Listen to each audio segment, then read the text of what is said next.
What is up, you guys? Welcome to my YouTube channel. If you're new here, my name is Mackenzie. If you're not new, thank you for coming back. So today's video is going to be pretty quick and easy, chill video, but it is one that I get requested to do all of the time. So that is, what are my most used tools, or what is in the top drawer of my desk? What do I grab for the most? So if that sounds like something you're into, let's just get started.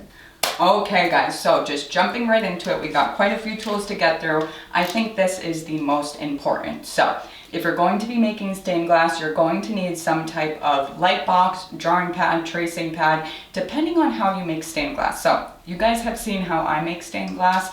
A lot of folks, especially the traditional way to make stained glass, you need a larger light box to be able to put your pieces together on top of your stencil. You guys know I make it a little bit different. So first few years of making stained glass, I made just about everything, all of my designs on this little tracing pad. So this is called an LED drawing tracing pad. I picked this right up on Amazon. I think it was maybe 15 bucks.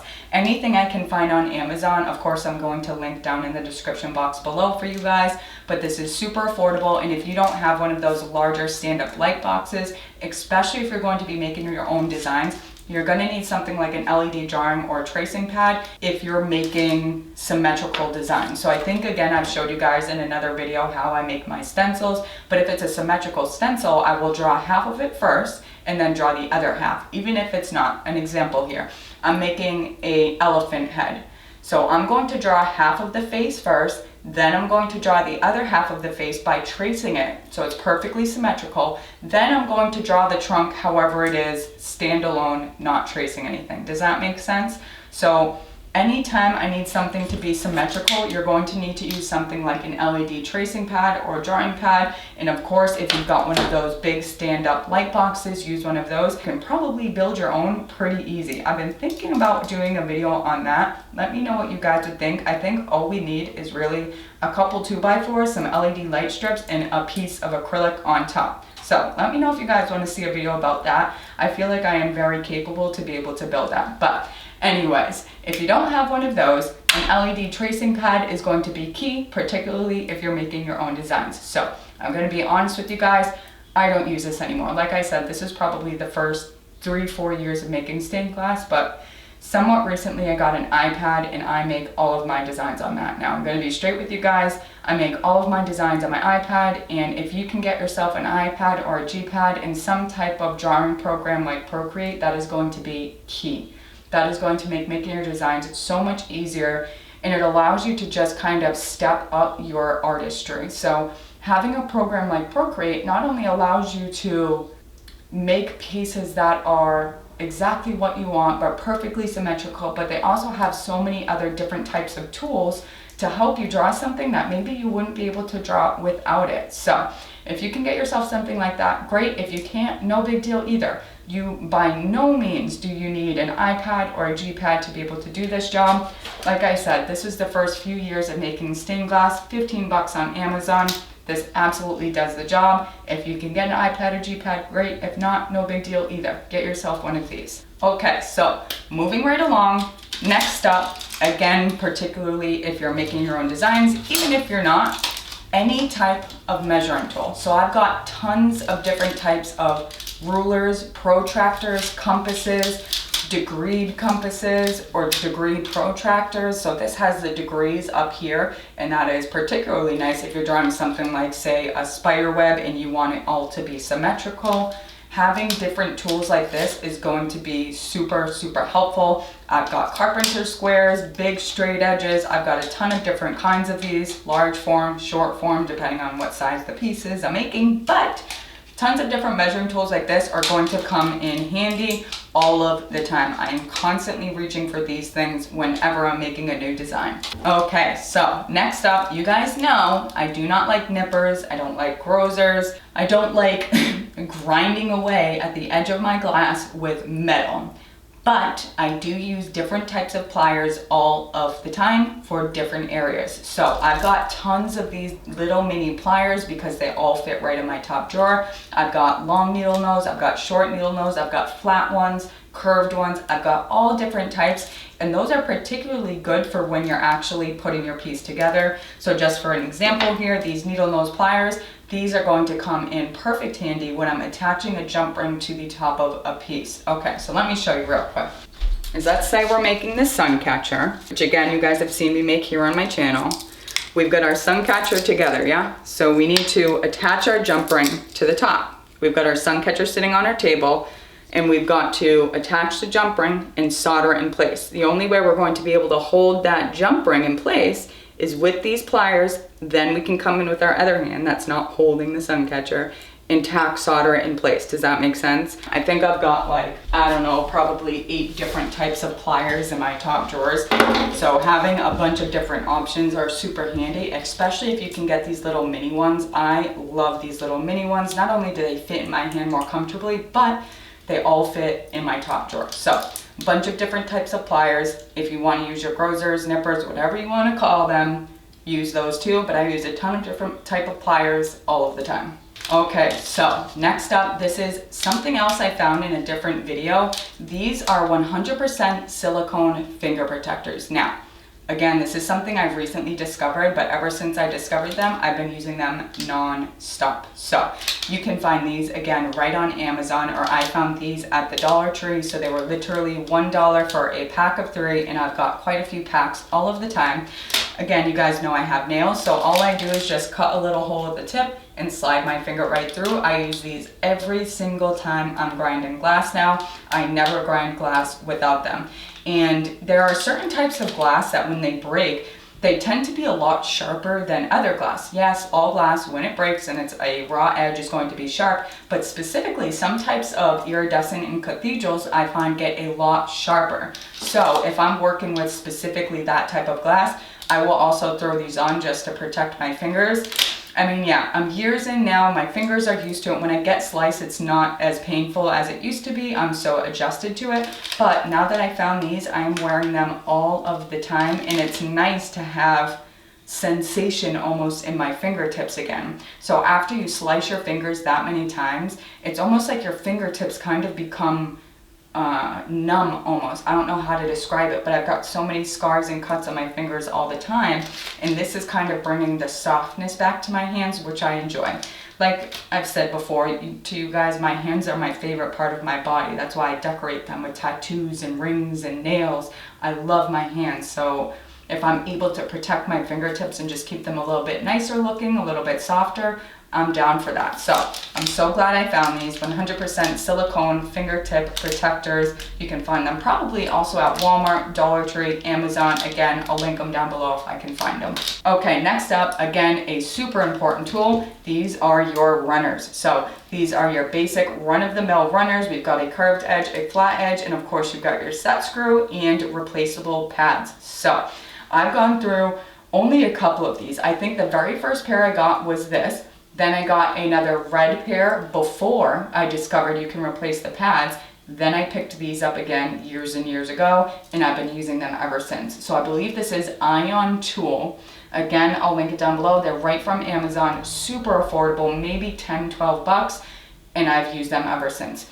So whenever I need to replace the pads, I just buy the replacement pads on Amazon, and then they are good as new. I have adjusted so much to using these specific runners. If I went to somebody else's studio and tried to use their runners, there's no way I'm going to be able to do it. I need to have these runners. I've completely adjusted to them. I don't know if it's just where I have my set screw sitting or something like that, but if I'm going to be breaking glass somewhere, these runners are coming with me. I'll link them down below. They're just basic run-of-the-mill runners, but I absolutely love them. They've lasted me for years, and as long as you take care of them, they should last you for many, many, many more. Okay, so again, a very important tool. We're going to talk about glass cutters. So right out the gate, you guys know that I am a pencil grip glass cutter girl. So I have been recently trying to get myself to use a pistol grip more, just for the sake of my wrist and arthritis and carpal tunnel. But I've got to be honest with you guys, the pencil grip is still what I'm grabbing for the quickest. If there's something that I just need to get done, gotta get it done quick, I taught myself on a pencil grip glass cutter, so that's what I'm going to gravitate towards. And again, this is just a super cheap, run-of-the-mill pencil grip glass cutter on Amazon. Of course, you've got your oil well back here, but you guys know how I feel about that. Most glass cutters are going to leak, with the exception of one that I found right here. So this is the Gryphon Studio glass cutter. This is the only glass cutter that I've been able to find that has an oil well built in that does not leak. I can fill this sucker with oil and leave it sitting in my drawer and it still does not leak the oil. I love this thing for that reason. I love the grip of it. If I have to use any other cutter besides this one, it's going to be this one. Or even if I have super bad wrist days, so say my wrist is really, really sore, my brace isn't doing it, I'm going to grab for this. I love this glass cutter. It's just, I'm set in my ways, so the pencil grip is always going to win. And the good thing about this is, when you buy it on Amazon, you're either going to be able to find it in a 2-pack, so you'll get the black one like this, then you'll also get a gold one, or you'll get the black one like this and a couple replacement heads. So, talking about replacement heads, so you have different sizes, so you can see right here, this is the 2 to 6 millimeter one. I'll be honest with you guys and say I don't notice a difference, regardless of what thickness of glass that I'm cutting. I don't pay attention to the actual millimeter of the glass cutting wheel. I use them all the same. So I just stick whatever one I want on. Once that one gets old, I'll replace it with the other one and don't notice a difference. So you'll get a couple replacements. Again, I think this is probably like 10 bucks. You'll get either a couple cutters or a single cutter and a couple different replacement heads, which I absolutely love. And these will last you months and months and months. So love me this Amazon pencil grip glass cutter and love me this Gryphon Studio glass cutter. All right, so next up, wire cutters. So wire cutters are going to be, again, super handy, especially if you're doing repair work. So if you're doing repair work and you need to break into a completed seam, having a good pair of sharp wire cutters is going to be your best friend. So I use these all of the time. Again, especially if I'm doing repair work, to nip away at old soldered seams and to get rid of foil. So say I foil a piece, I realize I used the wrong foil or something. If I can gently use these wire cutters, this strips away the foil off the edge of the glass without cracking it or scratching it super, super easily. You've obviously got to be gentle because it's a wire cutter, but I use these for tons of different reasons all of the time. This is absolutely top drawer. All of these pieces are in my top drawer. All right, next up is for foiling. So you guys might recognize this. We discovered this together in my testing out random Amazon stained glass tools. This is the SS roller. So this is for glass foiling. Now, you guys know, this is my burnisher. So this is a little wooden paintbrush. This one's pretty new. You can tell because it's not worn in yet. You can just see a little bit of that paint has worn away. But I use little paintbrushes, little wooden paintbrushes like this to burnish. So I don't really see the point of buying a $15, $20, $25 piece of plastic to burnish my foil when a little wooden stick that I have hanging around the house already does the same exact thing. I think the wooden handle on a paintbrush allows you to get in even closer on a glass and foiled edge than a hard plastic burnishing tool does. So because this wood has a little bit of flex to it, you can push a little bit harder and it seems like it almost forms to the side of the glass just a lot easier than a hard piece of plastic does. And again, you don't have to spend 10, 15 bucks on it. I have so many of these paintbrushes just kicking around my house, hundreds of them. I'm always going to use one and I always have used one. I'm never going to recommend you guys go out and buy a burnishing tool unless you really want to. I mean, some things I am that type of person that I want all of the bells and whistles. I want all of the official tools used for some things. But then other times I'm okay doing stuff like this. This is what I've always done. I use a little wooden paintbrush handled paintbrush to burnish all of my glass. Love it. But again, I've been using this like crazy. So this is the SS roller. You've got a roller on this side and a pointed edge with little indentations on this side. So I've been using this side to foil glass. So say this is my foiled edge right here. I've been using this to burnish, or the little indentations, and I've mostly been using this roller. I don't know why. As soon as I got this, I haven't been able to stop using it. So every single time I take out my foil and I'm getting ready to foil, these are both the two tools that come out at the same time. There's no case really that I use one or the other. Of course, if I'm using a ripple glass or a very textured glass, I'm going to use this to burnish, my little wooden paintbrush.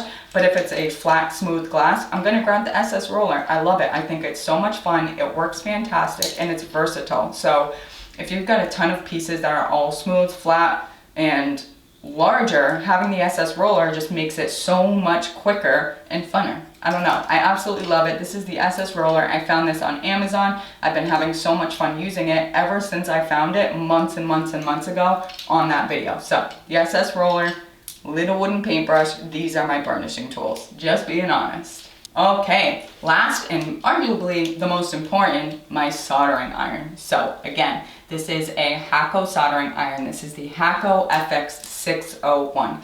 This is top of the line for a reason. When you hear soldering stained glass, everybody thinks of the Hakko FX601. It is amazing for a reason. Hakko, trust the name, they make quality tools that last forever. If you take care of this iron, it is going to last you for years and years and years. I've had this one for years and years and years now. So I don't think you need one of those crazy soldering irons that has that like big block temperature control as a separate piece. I think having the temperature control right on the handle is super handy. It's well made. It's the Hakko name. I just love it. The Hakko FX601 is always the way to go. If you can get your hands on it, it is the best stained glass iron in my opinion. Okay, so I think that's it for today's video, guys. That is everything.